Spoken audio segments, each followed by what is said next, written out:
Hey guys, so I just want to welcome you to my kitchen. Wow! Today we're going to be making snickerdoodle cookies for my first video, and I'm going to be decorating a few of them to look sort of a back to school type thing. So again, welcome to my kitchen, and we're making snickerdoodle cookies, and the recipe that I'm using today is from food.com, so it'll be linked down in the description box below. Don't forget to subscribe down below and check out my Instagram, as I mentioned in my intro video.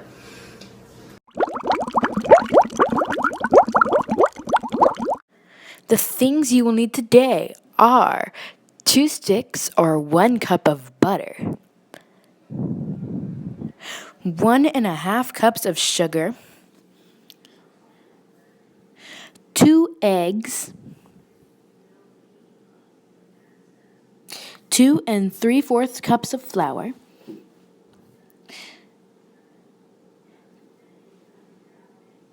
2 teaspoons cream of tartar, 1 teaspoon baking soda, and a 1/4 teaspoon of salt. And last but not least, about 6 tablespoons of cinnamon sugar, or if you do not own cinnamon sugar, then you can do 3 tablespoons of sugar and 3 teaspoons of cinnamon. Your first step is to preheat your oven to 350 degrees. Then you're going to take out your stand mixer and attach your paddle attachment. To your stand mixer, you are going to add your 2 sticks of butter, and I let mine sit out to soften so everything would be easier to mix. To this mixture, you're also going to add all of your sugar and just dump it on in, just like that. And you are also going to add your eggs, so I'll be back in just a second when I crack my eggs. Now that I have cracked my eggs in there, I am just going to lift up my stand mixer, and then I am going to turn my mixer onto low speed or the stirring stage and let this mixture mix up for about 3 to 4 minutes. While my other stuff is mixing up, I'm going to add my cream of tartar, baking soda, and salt to my flour and mix it all together. So just mix and mix. Once your sugar, butter, and egg mixture is done, it should look something like this.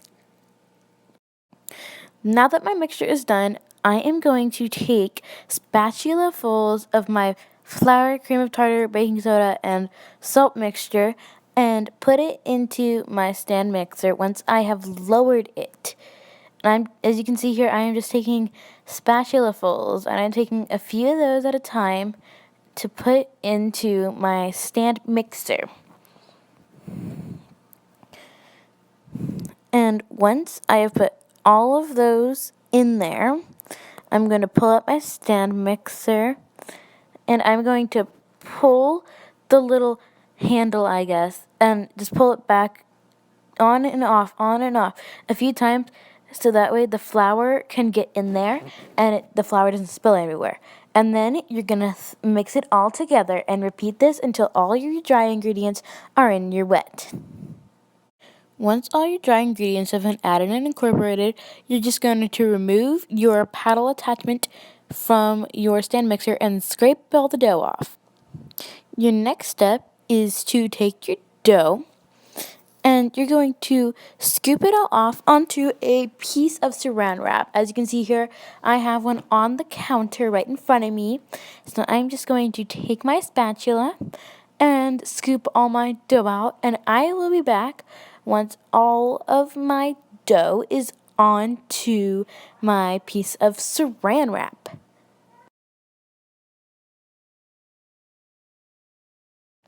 So now that all of my cookie dough is on my saran wrap, I am going to start wrapping it up.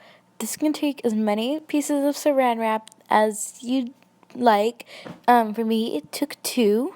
there I am going to get another one. And so once mine is covered completely, oh, here I am. So yeah, again, once mine is covered completely, I am going to go grab my baking sheet because you need to chill your baking sheet along with your cookie dough. So here's my baking sheet. It is a larger sized Wilton branded baking sheet that I really like. And I'm just going to place my cookie dough on top of that so I save some space in the fridge. And I'll be back in just a minute to put it in the fridge. My cookie dough and baking sheet are finally in the refrigerator. These both have to chill for 15 minutes, so go ahead and set a timer. Now that my dough is out of the fridge, I unwrapped it already, and I'm going to pinch off a little bit of dough and put it into balls, and I'm going to do this until my cookie sheet is filled. And this is where you are going to need your little bowl of cinnamon sugar. So you're going to take your little dough ball and stick it into your cinnamon sugar, barely covering it. You just don't want too much cinnamon on there. But this does taste really good at the end, so it's totally worth it. So just roll it up and put it onto your cookie sheet. So now that I have 2 of my dough balls on there, I am going to show you how far apart they should be placed. So that should be about a couple inches. I am just using 4 fingers as I go to place each ball apart on my cookie sheet.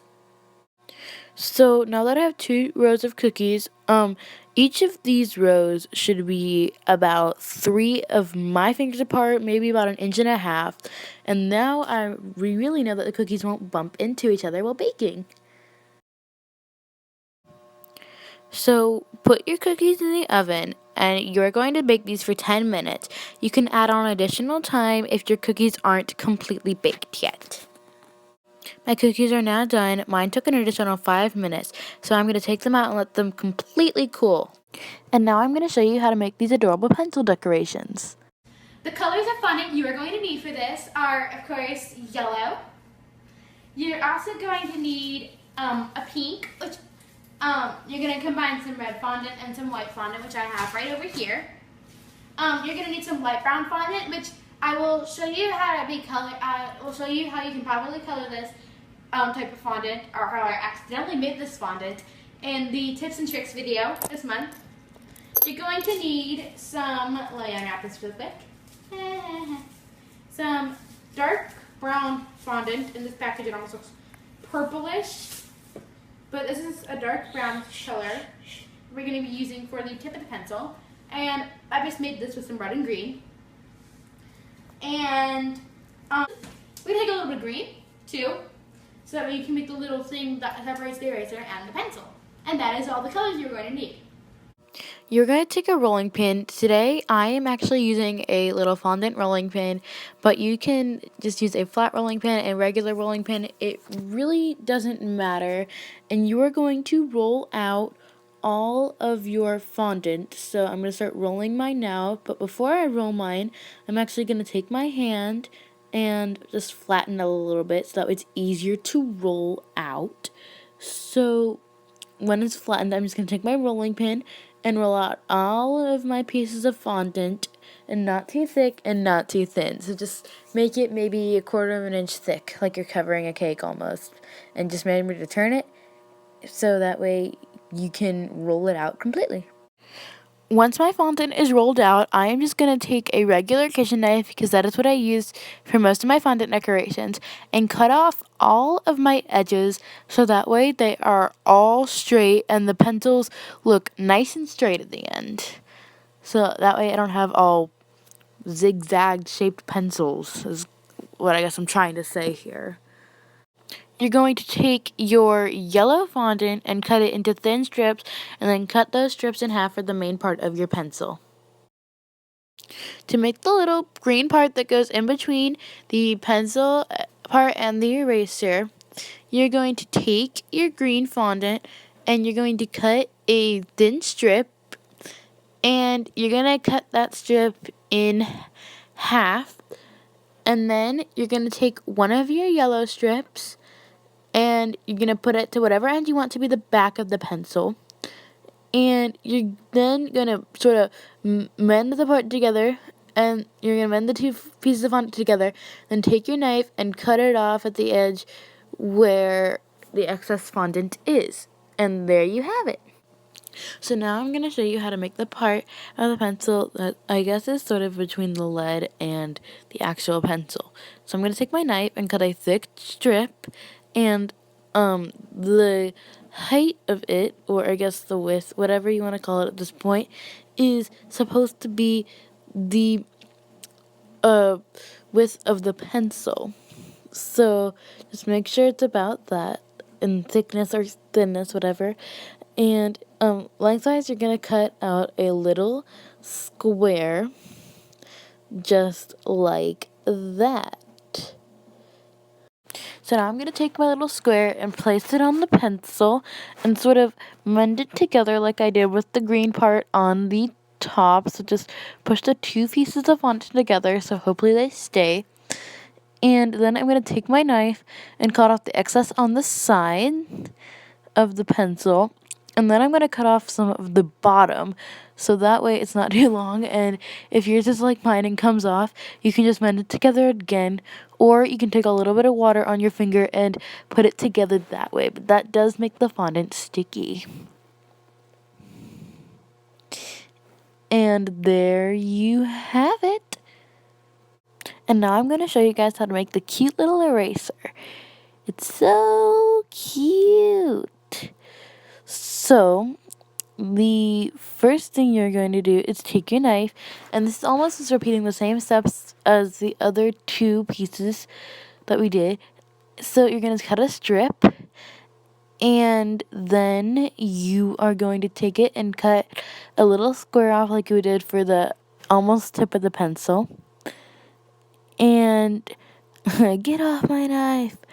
And the eraser doesn't have to be perfect because it can be used pencil. It doesn't really matter. And you're gonna do the same thing as before and just mend it onto the pencil. Just push the pieces of fondant together. And that is all there is to making your cute little eraser. So now we're going to make the little piece of lead, and that will be your complete pencil. So this is about what it should look like at the end. And this is probably the most difficult part, so keep a good eye and watch closely.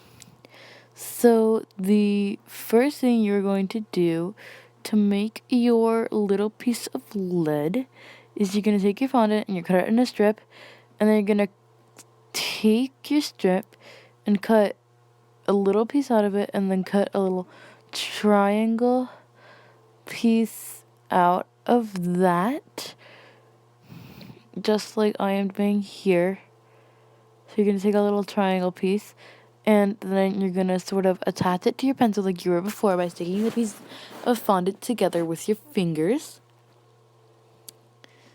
And that is all there. And then you have to take your knife and cut off the excess from your pushing down.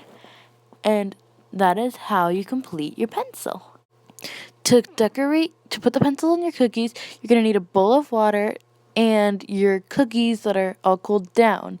So the first thing you're going to do is you're literally just going to take your pencil decoration and you're going to flip it over, and then you're going to dip your finger into the water and brush it back on the back of the pencil.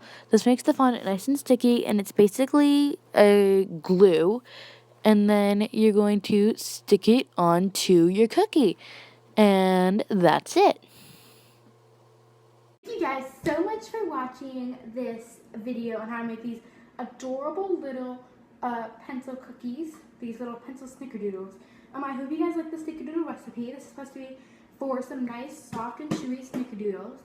And I hope you come back next week for my tips and tricks video, mainly on the fondant decoration. So yeah, thank you guys again so much for watching these little cookies, and I hope you guys come back next week for some tips and tricks on fondant. Bye guys!